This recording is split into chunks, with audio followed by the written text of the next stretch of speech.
제가 히브리서 11장 말씀을 강의를 시작하면서 지금까지 믿음의 우인들, 믿음의 고장들의 신앙을 열거하였습니다. 이름만 들어도 우러러 볼 만한 우리 신앙 선배들의 믿음을 기록한 히브리서 11장은 신앙적으로 명예의 전당이라고 볼 수 있습니다. 첫 번째로 가인보다 더 나은 제사를 드린 아벨의 믿음을 시작해서 에녹, 노아, 아브라함, 이삭, 야곱, 요셉, 모세, 여호수아의 믿음에 대해서 열심히 전하고 증거했습니다. 근데 오늘 본문에는 이 명예의 전당을 둘러볼 때에 우리를 놀라게 하는 사람을 만나게 되는데, 그 사람은 바로 기생 라합입니다. 아무리 생각해도 이 여인은 위대한 믿음의 전당에 들어갈 만한 조건이나 자격이나 근거가 조금도 없는 여자임이 분명합니다. 첫째로 그녀는 여자였습니다. 그 당시 여성의 인권이 전혀 존중받지 못했던 시대를 살았던 소외된 계층의 여인이었습니다. 그리고 그녀는 다름이 아니라 선인의 입장에서 볼 때에 선택받지 못한 이방인 가난한 사람이었습니다. 거기다가 그녀가 오늘 본문 말씀에 보니까 기생이었다고 기록하고 있습니다. 이 기생이라는 우리말 번역은 일종의 순화된 번역이고, 제가 오늘 새벽에도 봤는데 영어 성경에 보면 나와요. 매춘부라고 나왔습니다. 우리말로 번역하면 창녀입니다. 앞을 보세요, 앞을. 근데 어떻게 이런 여인이 이 믿음의 전당에, 영광스러운 명예의 전당에 그 이름이 들어갈 수 있는가? 한마디로 말하면 이 여인의 믿음 때문이었습니다. 다른 것이 아니라 오직 믿음이었습니다. 저는 이 기생 라합의 메시지를 준비하고 생각하면서 돌아오는 주일에는 설교 원고를 준비하지 말을까, 이런 생각을 여러 번 고민하고 생각했습니다. 왜냐하면 제가 히브리서 말씀을 전하면서 여러분, 홍해를 건넌 믿음은 이것입니다. 첫 번째, 두 번째, 여러분, 여리고를 무너뜨린 믿음 이것입니다. 첫 번째, 하나님의 약속을 믿는 믿음입니다. 두 번째, 이것입니다. 듣기에는 편하고 좋을지 모르지만은 여러분, 믿음이 무슨 공식이 아니잖아요. 믿음이 수학 문제를 푸는 것도 아니고, 믿음의 정의가 무엇인지를 이해하고 밝혀내는 것이 중요한 것이 아니지 않습니까? 제가 전하는 메시지가 여러분들의 믿음 생활에 어떤 영향을 끼치는지, 제가 전하는 이 메시지가 여러분의 믿음에 변화를 주고 도전을 일으키는지, 그것이 궁금하기도 하였습니다. 제가 열심히 전하지만 신학적으로, 조직적으로 성경을 잘 해석해서 전한다 할지라도 여러분들 안에 이 믿음의 역사와 도전을 일으키는 은혜가 없다면은 그럼 무슨, 내가 열심히 하는 게 무슨 의미가 있는가, 이런 생각을 해서 메시지 원고 준비하지 말고 그냥 실제적으로 전할까, 이런 생각을 하기도 하였습니다. 여러분, 노아, 아브라함, 요셉, 모세, 여호수아, 이름만 들어도 위대한 믿음의 선진들, 우리하고는 차원이 다른 분이라고 생각이 많이 들잖아요. 그래서 그들의 믿음을 실제적으로 내 삶에 대입하고 그들의 믿음을 내 삶에 적용하기에는 여러분들이 소극적이고 또 많이 적극적이지 않은, 도전하지 않는 모습이 없지 않은가, 이런 생각을 합니다. 그러나 기생 라합을 생각할 때에 여기 있는 어떤 분도 라합보다는 더 신분이 낮고, 어떤 사람도 라합보다는 도덕적으로 괜찮은 사람이라고 생각이 되지 않습니까? 그렇다면 이 여인의 믿음을 따라서 여러분도 저도 그러한 믿음의 역사를 일으킬 기대를 가져야 마땅하다고 생각합니다. 이렇게 천한 신분의 여자가 믿음의 우인들이 들어갈 명예의 전당에 올라갔다면 여러분도 그런 영광스러운 하나님 나라의 존귀한 성도가 되고, 또 이 세상을 향한, 여러분 가정을 향한, 여러분 인생에서 하나님 앞에 쓰임받는 축복의 통로가 됨이 마땅한 우리의 삶이라고 믿고 하나님이 그런 은혜를 저와 여러분 모두에게 허락하신다고 믿습니다. 제 말이 맞습니까? 제 말이 무슨 뜻인지 이해가 되시죠? 네. 여러분, 이 말씀의 배경은 여호수아 2장입니다.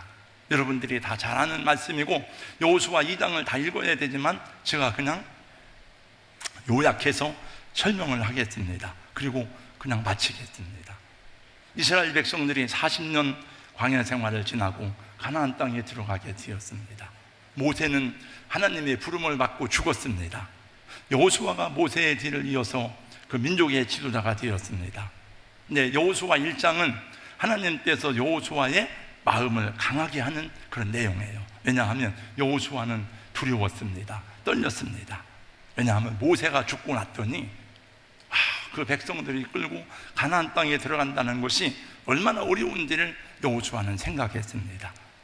모세에 비하니까 자기는 너무 미약하고 왜소하고 부족하다고 생각했습니다. 하나님께서 그때 여호수아에게 말씀하십니다. 너는 강하고 담대하라. 내가 모세와 함께 있었던 것 같이 너와 함께 있을 것입니다. 내가 너를 떠나지 아니하며 버리지 아니하리니 강하고 담대하라. 3번 말씀해요. 너는 강하고 담대하라. 두려워하지 말아라. 여호수아는 하나님의 말씀을 듣고 힘을 얻었습니다. 가나안 정복을 위해서 먼저 정탐꾼 2사람을 여리고성에 잠입시켰습니다. 그러니까 여리고성이 어떠한지 스파이를 보낸 거죠.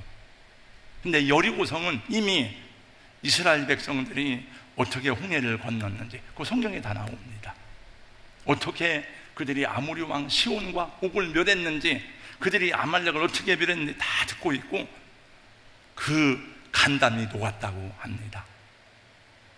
그들은 초긴장을 하고 대비하고 있는 중에 정탐꾼이 여리고성에 잠입한 것을 그들이 발견했습니다. 여호수아가 보낸 2명의 정탐꾼이 탈로가 난 거예요. 2명의 스파이가 도망갔는데 어디로 도망갔느냐? 기생 라합의 집에 숨게 되었습니다. 여리고 왕이 라합의 집에 사람을 보냈습니다. 네 집에 이스라엘에서 들어온 간첩들이 들어왔다. 끌어내라. 그들이 이 땅을 정탐하러 왔느니라.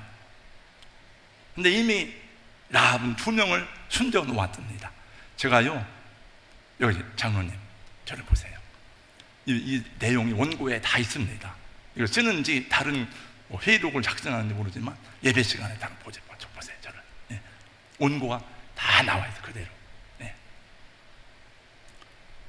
이미 라합은 2명을 숨겨 놓았어요. 그리고 그들을 이끌고 지붕에 올라가서 3대에 숨겼다 그랬거든요. 여호수아 2장 6절에 3대는 3줄기를 말려놓으려고 놨는데 그 속에 감춰놓은 거예요. 그러면서 말하기를 그들이 우리 집에 왔었지만은 나는 그들이 어디서 왔는지 어디로 갔는지 알지 못합니다. 사람들이 어두워서 성문을 닫기 전에 나갔으니 급히 따라가면 그들을 잡을 수 있을 것입니다. 그리고 여리고성의 군사들을 보냈습니다. 라합이 여리고성의 군사들을 보낸 다음에 그 여호수아가 보낸 2명의 정탐들에게 말합니다. 제가 그대로 읽겠습니다. 여호수아 2장 6절입니다. 여호와께서 이 땅을 너희에게 주신 줄을 내가 아노라. 우리가 너희를 심히 두려워하고 이 땅 주민들이 다 너희 앞에서 간담이 녹나니 이는 너희가 애굽에서 나올 때에 여호와께서 너희 앞에 홍해물을 마르게 하신 일과 너희가 요단 저쪽에 있는 아모리 사람의 2왕 시온과 옥에게 행한 일 곧 그들을 전면시킨 일을 우리가 들었음이니라. 그러면서 이렇게 말합니다. 라합이 계속 이어서 여호수아 2장 11절 13절 다 같이 한번 앞에 보고 읽겠습니다. 다 같이요. 시작. 우리가 듣자 본 마음이 녹았고 너희로 말미암아 사람이 정신을 잃었나니 너희 하나님 여호와는 위로는 하늘에서도 아래로는 땅에서도 하나님이시니라. 그러므로 이제 청하노니 내가 너희를 선대하였는즉 너희도 내 아버지의 집을 선대하도록 여호와로 내게 맹세하고 내게 증표를 내라. 그리고 나의 부모와 나의 남녀 형제와 그들에게 속한 모든 사람을 살려주어 우리 목숨을 죽음에서 건져내라. 여러분, 라합이 생각한 게 무엇입니까? 지금 다 죽게 되었구나. 죽는 것은 기정사실이구나. 나 어떻게 살지? 우리 가족들 어떻게 살아날 수 있지? 지금까지 이스라엘을 막은 민족이나 군대가 아무도 없는데 큰일 났다. 희생 나합이 생각한 것은 이스라엘이 강해서가 아니고 모세의 지도리가 강해서가 아니고 이스라엘의 하나님 여호와를 막을 사람이 없다. 이거 성경에 나오잖아요. 6절 말씀에 보니까 여호와께서 이 땅을 너희에게 주신 줄을 나는 알고 있다. 우리가 너희를 심히 두려워하고 이 땅 주민들이 다 너희 앞에서 간담이 농나니, 이 11절 말씀에 보니까 너희의 하나님 여호와는 위로는 하늘에서도 아래로는 땅에서도 하나님이시니라. 네 하나님, 너희들이 믿는 하나님이 진짜 하나님이 아니냐? 너희가 믿는 여호와가 진짜 살아계신 하나님이 아니냐 하는 것입니다. 성도 여러분, 성경에 계시된 여호와 하나님이 진짜 하나님이라면 우리도 목숨 걸고 그분을 믿고 따라야 하지 않습니까?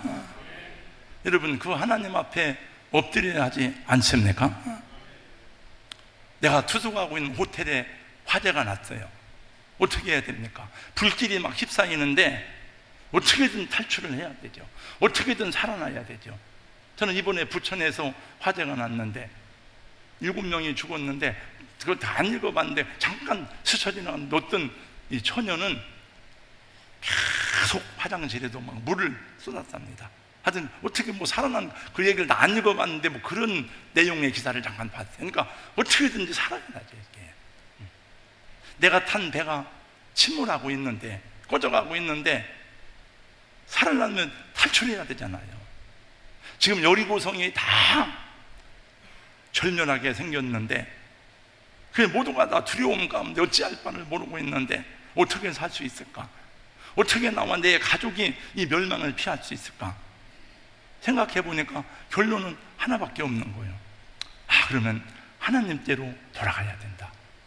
이스라엘 하나님 여호와가 하늘 위에서나 이 땅에서나 진짜 하나님이시라면 그 하나님을 믿어야 하지 않겠는가 생각한 거예요.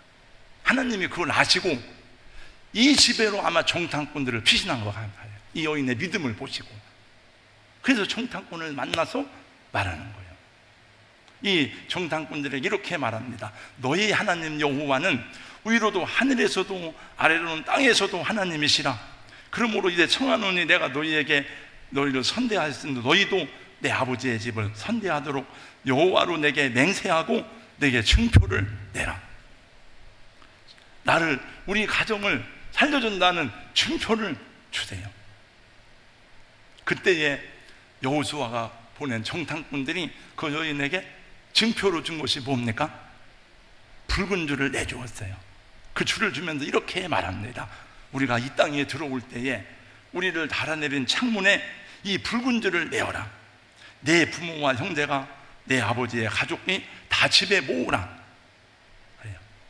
그리고 이 여호수아 6장으로 넘어와서 6장에 보니까 여리고성이 무너지던 날, 그 여리고성의 모든 사람들이 멸절을 당하던 그날에 기생 나합과 그 가족들은 모두가 다 구원을 받았으니 여호수아 6장 25절입니다. 제가 읽겠습니다. 여호수아가 기생 나합과 그의 아버지의 가족과 그에게 속한 모든 것을 살렸으므로 그가 오늘까지 이스라엘 중에 거주하였으니 이는 여호수아가 여리고를 정탐하려고 보낸 사자들을 숨겼음이었더라. 그리고 오늘 성경은 말씀하기를 믿음으로 기생 나합은 정탐꾼을 평안히 영접하였으므로 순종하지 아니한 자와 함께 멸망하지 아니하였도다. 온 가족을 구원한, 그러면 이 나합은 어떻게 그런 믿음을 가졌을까? 여러분, 나합만 그런 게 아니에요. 그러니까 이 성에 모든 사람이 똑같은 얘기를 들었어요. 지금 이스라엘이 몰려오고 있다. 이스라엘을 이긴 사람이 없다. 이스라엘을 당한 사람이 없다. 다 두려워하고 있습니다. 여호와가 광야에서 이스라엘을 어떻게 인도하셨는지를 그들이 다 들었습니다. 그러나 다 들었지만 그것을 믿음으로 들은 사람은 나합밖에 없었습니다. 나합은 건성으로 듣지 않았습니다. 나합은 흘러가는 남의 이야기로 듣지 않았습니다. 내가 그러면 살 길이 뭔가? 그러면 하나님께로 가야 되지 않는가? 자기가 살아야 될 말씀으로 들은 것입니다. 여러분, 믿음은 어디서 나오는 거죠? 그래. 여러분에게 있는 믿음은 어디서 나온 겁니까? 로마서에서 말씀해 주고 있습니다. 저를 한번 따라서 해주세요. 믿음은 들음에서 나며. 로마서 10장 17절, 믿음은 들음에서 나며 들음은 그도의 말씀으로 말미암았느니라. 그러므로 듣지도 못한 일을 어찌 믿으리요, 믿지도 않는 일을 어찌 부르리요 그랬습니다. 근데 하나님은 유대인이나 이방인이나 다 차별이 없습니다. 하나님은 이방 여인이었고 그 신분이 창녀였지만은 하나님의 은혜를 구하고 하나님을 찾는 자를 조금도 차별하지 않으시고 기쁘게 받아주신 것을 우리는 성경에서 보고 있지 않습니까? 성경에 이르되 누구든지 그를 믿는 자는 부끄러움을 당하지 아니하리라 하니 유대인이나 헬라인이나 차별이 없습니다. 한 분이신 주께서 모든 사람의 주가 되사 그를 부르는 모든 사람에게 부요하시도다. 누구든지 주의 이름을 부르는 자는 구원을 받으리라. 주의 이름을 부르는 자는 구원을 얻으리로다.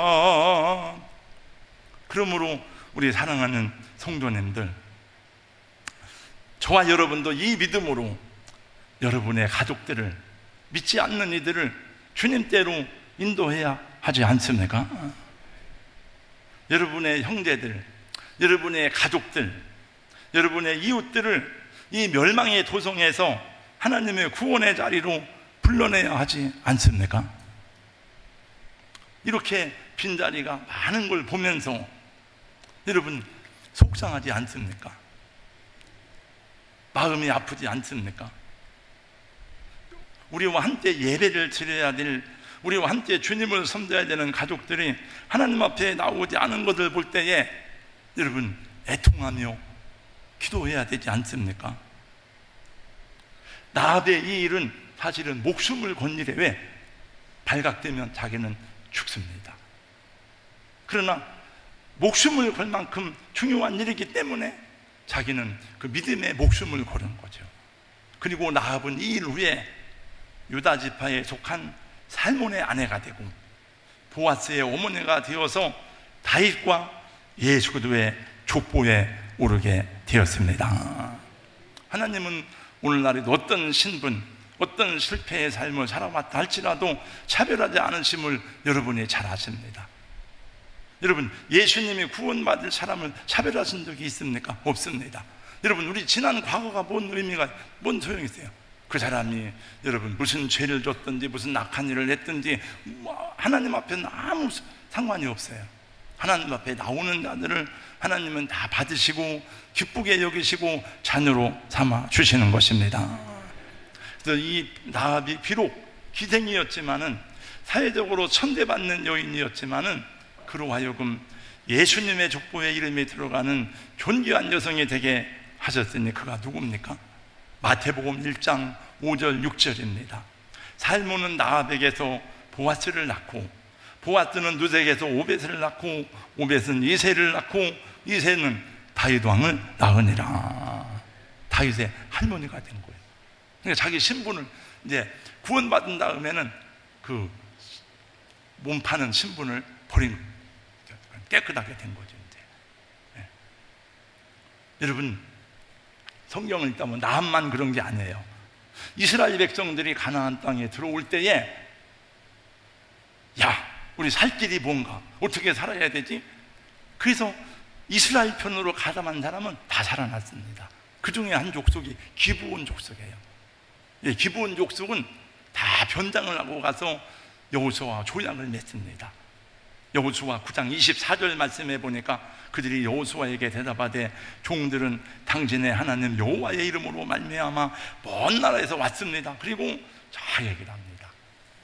그래서 여호수아가 조약을 맺고 그 사람들을 받아줘요. 그래서 이 가나안 왕들이 연합해서 기브온 족속이 배반했다, 기브온 족속이 이스라엘 편에 섰다. 그래서 이 기브온 족속을 멸하려고 할 때 여호수아가 군대를 동원해서 기브온 족속을 살려주는 모습을 보게 됩니다. 오늘 말씀에도 보니까 순종하지 아니한 자들과 함께 멸망하지 아니하였도다. 그러니까 다른 말로 믿지 않는 사람들과 함께 멸망하지 않도록 라합을 하나님이 그 믿음을 귀히 보셨다는 얘기예요. 여러분, 우리가 어떤 노력을 다해서라도 어떤 방법을 통해서라도 예수님이 진짜 구원이라는 것을 믿는다면 믿지 않는 사람을 어떻게든지 하나님께로 인도해야 하는 줄로 믿습니다.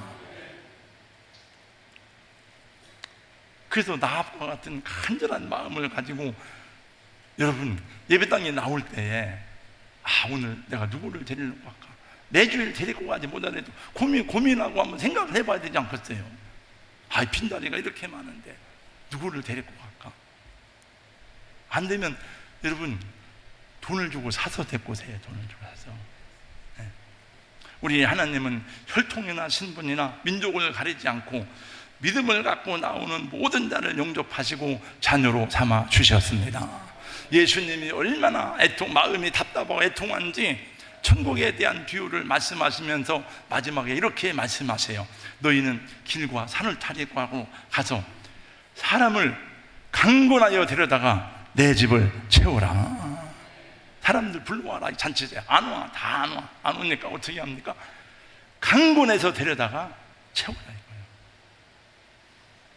여러분, 강권하여 데려다가 빈다리를 채워야 되는 줄로 믿습니다.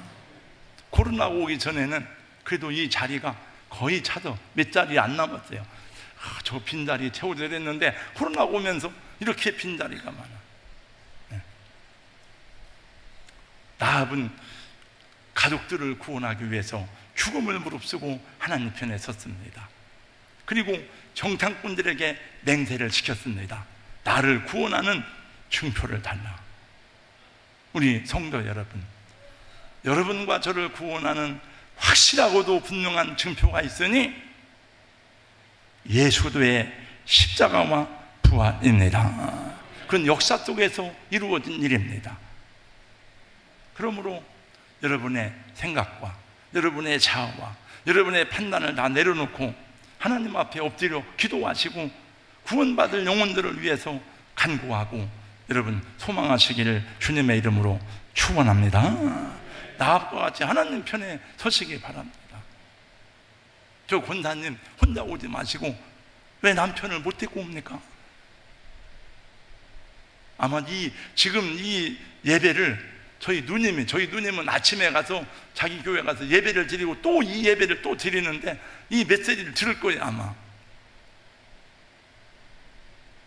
저희 누님이 40일 금식을 하고 저는 안 믿었어요. 제가 같이 서울 생활할 때도 저는 우리 누님들 막 새벽 기도가 그래도 미쳤다고 막 그랬는데 제가 예수 믿는다고 할 때 안 믿었대.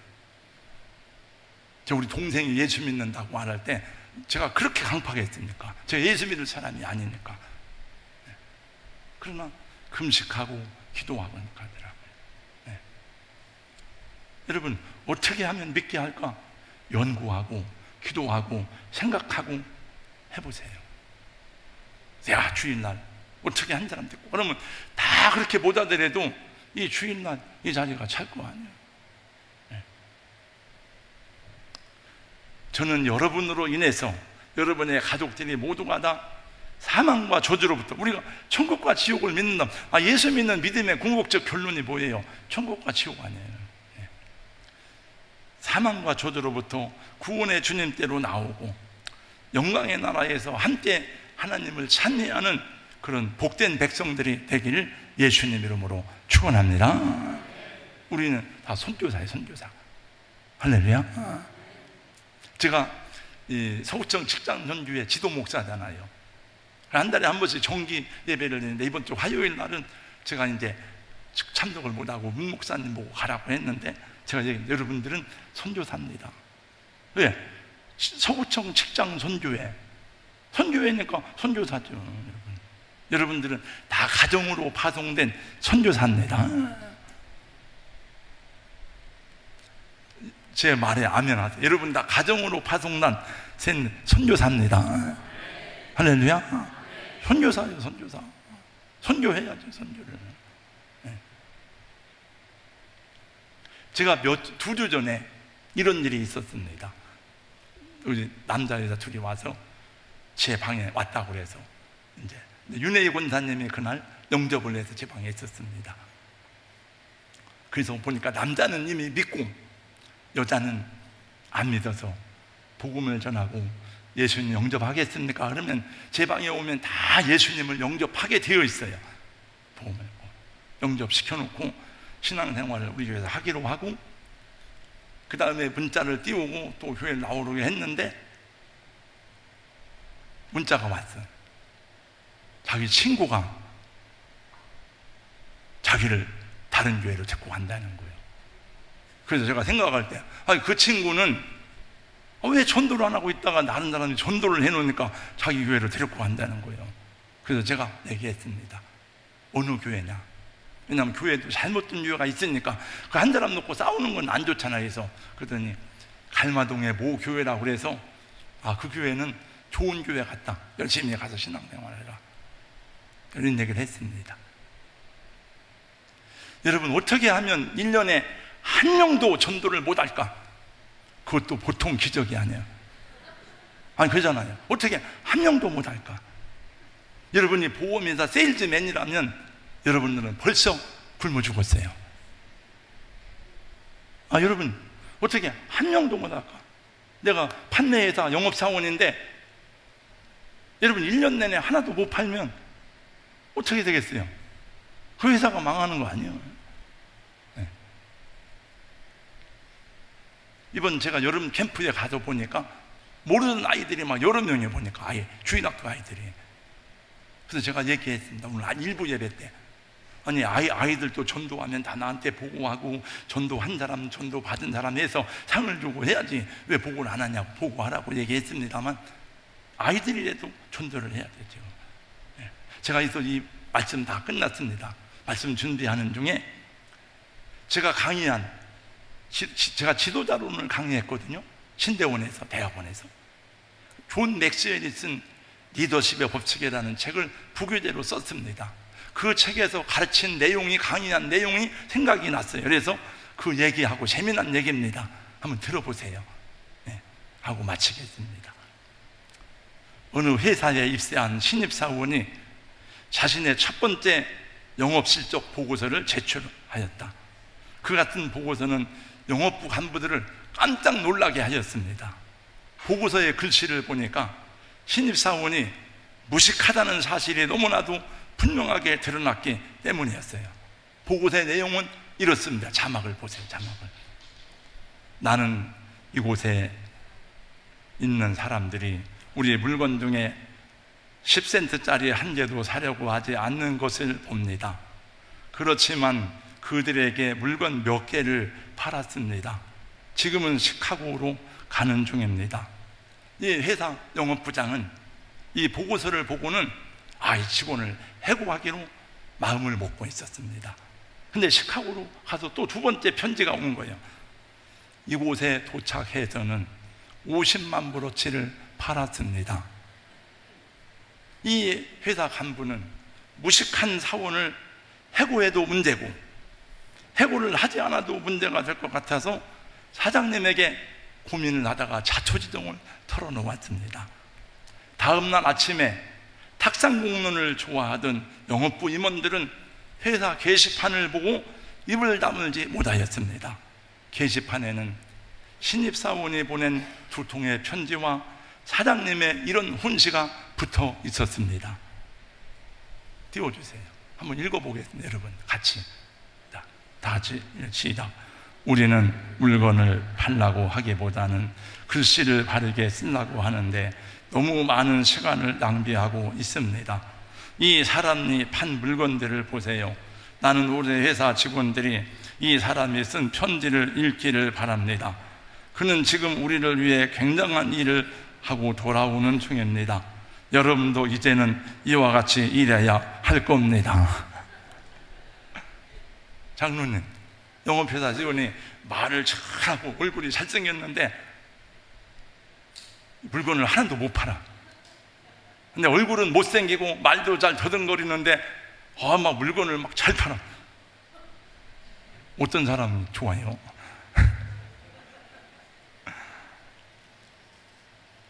저도 저는 잘 못하지만 설교를 조직적으로 신학적으로 잘하는 게 중요한 게 아니에요. 성도들이 변화를 받고 성도들이 움직이고 하나님 일을 하도록 하는 게 중요하지. 그래서 제가 생각해도 옛날에 제가 설교하면은 하도 할 일이 많으니까 그러더라고요. 목사님 무슨 말인지 못 알아듣겠어요. 못 알아듣는다는데 막 열심을 내 사람들이. 역사가 일어나요. 그게 중요하잖아요. 그잖아요. 제가 막 저도 박사예요. 박사는 저도 박사입니다, 여러분. 가짜 박사가 아니에요. 제가 여러분이 공부시켜서 박사학위 받았어요. 조직적으로 하는 게 중요한 게 아니고 성도들에게 축복이 되고 여러분들이 은혜가 되고 영혼들이 구원하고 돌아오는 게 중요한 거지. 우리 목사님이 박사요, 우리 목사님이 회장이요, 우리 목사님이 그런 사람이요, 그런 게 뭔 중요해요. 계획을 잘 세우는 게 중요한 게 아니고 회의를 잘하는 게 중요한 게 아니고 예수님의 제자들을 부를 때에 너희는 계획을 잘 세워라, 너희는 뭘 잘해라 그런 게 아니고 내가 너희는 사람을 낚는 어부가 되게 하리라. 너희가 열매를 많이 맺으면 내 아버지께서 영광을 받으실 것이요 열매를 맺지 못하는 가지는 찍어서 불에 던져오리라. 그래서 여러분 이 해가 가기 전에 다시 이 빈다리가 채워지고 여러분만이 아니고 기도도 하고 고민을 하세요. 누구를 데려올까? 다 고민하고 기도하면 우리 100명 중에 예를 들어서 100명 중에 10%만 데리고 와도 10명이에요. 10명. 이 주일에 드리는 예배가 우리들만의 예배가 아니라 구원받은 사람들이 가득하여서 더 기쁨과 감사로 예배하는 은혜가 충만하기를 예수님 이름으로 축원합니다. 할렐루야. 영상을 하나 보겠습니다.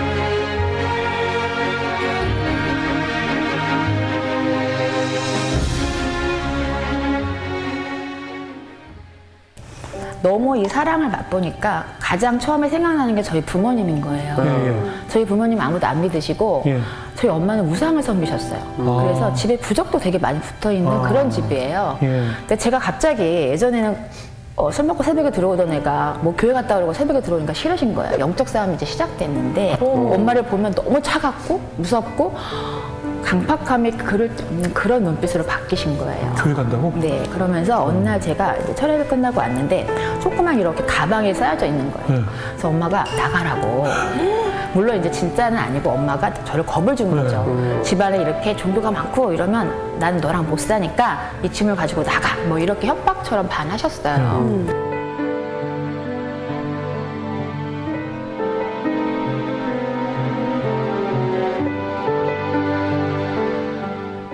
전화가 오신 거예요, 낮에. 나한테 좀 올 수 있냐, 지금. 뭐뭐 목소리도 나약하시게. 갑자기 무슨 일이지? 그리고 막 엄마 집으로 갔어요. 가서 딱 문을 열었는데 엄마가 한 10kg 정도의 아주 야윈 얼굴로 너무 힘든 얼굴로 저를 보고 딱 앉아 계신 거예요. 그래서 엄마 왜 그래? 그랬더니 내가 이유도 없이 한 달 전부터 식욕이 없고 밥을 아예 못 먹어서 잠도 아예 못 자고 내가 살이 이렇게 빠지고 너무 힘들다라 그러시는 거예요. 병원을 갔는데 변명도 없다 이러시는 거예요. 근데 제가 하나님께 10년 동안 기도할 때 하나님 저희 엄마 아빠 다치지 않고 하나님 계신 것만 두렵게만 해주세요라는 기도를 했어요. 보통 다쳐서 오시면 너무 아플 것 같고 마음이 힘드니까 근데 엄마가 그러시는 거예요. 야 근데 너가 들어오는데 저기 그 뒤에 빛이 뭐야? 그랬어요. 근데 저는 성령님이 동행하신 걸 그때 안 거예요. 그러면서 저랑 똑같아요. 교회 좀 가자. 너가 다닌다는 교회를. 제가 잘못 들은 줄 알고. 어머니 먼저? 네. 잘못 들은, 왜냐면 너무 강팍하셨기 때문에 엄마 뭐라 그랬어? 그랬더니 나 지금 교회 좀 같이 가자 이러셨어요. 제가 첫 예배를 또 모시고 갔어요. 또. 그날 펑펑 우시면서 똑같이 저처럼 막 하나님 앞에 막 애통하게 우시고 처음으로 제가 혼자 사는 집에 같이 잠을 잤어요. 10년 만에. 진짜 한 번도 안 오셨거든요. 근데 제가 너무 피곤해갖고 그날 엄마 이제 주무시는 걸 보고 잠이 든 거예요. 예. 근데 이제 새벽에 또 이제 예배 드리려고 깼는데 너무 깜짝 놀란 거예요. 저희 엄마가 저를 이렇게 보고 있는 거예요. 엄마 왜? 그랬더니 너가 일어날 때만 기다리고 있었다 그러시는 거예요. 그래서 왜 무슨 일이야? 그랬더니 도대체 내 눈에 이 자꾸 하루 이게 쫓아다니는 이 사람이 누구냐 그러는 거예요. 뭐가 보여? 그랬더니 밤새 사람이 보인다 그러는 거예요. 제가 아차한 거예요. 제가 막 인터넷에 열어갖고 예수님의 다양한 사진을 보여주면서 혹시 이런 분이야? 그랬더니 이 사람이 누구냐 그러는 거예요. 이 사람이 내 눈에 밤새 쫓아다녀서 내가 잠을 잘 수가 없어서 너한테 물어보려고 기다리고 있었다고. 그래서 제가 예수님이야 하고 얘기를 말씀을 드렸더니 깜짝 놀라면서 진짜 이런 사람이 있어? 이러면서 그 주에 등록을 하셨어요, 교회에. 그리고 더 놀라운 거는 집을 내놓으셨어요. 교회 옆에 이사 오고 싶다. 그런데 이런 일의 역사가 딱 일주일 만에 모든 게 다 이루어졌는데요. 저는 하나님이 10년 동안 제 기도가 하나도 상달 안 되는 줄 알았어요. 너무 강박하셨기 때문에. 그런데 그게 아니라 이 정말 큰 돌덩이 이 바위에 기도 낙수물이 계속 떨어졌던 거예요. 그래서 힘이 없던 낙수물이 한 군데 계속 떨어지면서 드디어 바위가 쪼개진 거예요. 근데 이게 쪼개지기 시작하니까 막 폭풍과 같이 하나님의 역사가 일주일 만에 다 이루어진 거예요. 그래서 제가 하나님 막 엄청 울면서 제가 이렇게 원망했는데 사실은 하고 계셨네요 하면서 그렇죠. 하나님 왜 내 기도를 안 들으세요? 그게 아니라 계속 낙수물을 떨어뜨리게 됐던 거예요. 구원은 나의 문제가 아니야. 하나님이 더 원하시고 맞습니다. 구원은 하나님의 영역이기 때문에 반드시 하셔. 다만 보이지 않을 뿐이야. 그런데 보이지 않는 그 너머에 하나님이 기도를 계속 낙수물로 떨어뜨리고 너의 바위가 깨질 거라고 얘기해요. 하나님은 절대로 우리를 실망시키지 않으실 뿐더러 기도를 단 하나도 땅에 떨어뜨리지 않으세요. 다 상달돼요. 근데 우리가 욕심과 조급함으로 그 시간을 못 기다리고 저 바위가 깨지지 않는다고 원망하고 막 그런 거예요. 그래서 지금 저희 아빠가 기도를 더 많이 하세요.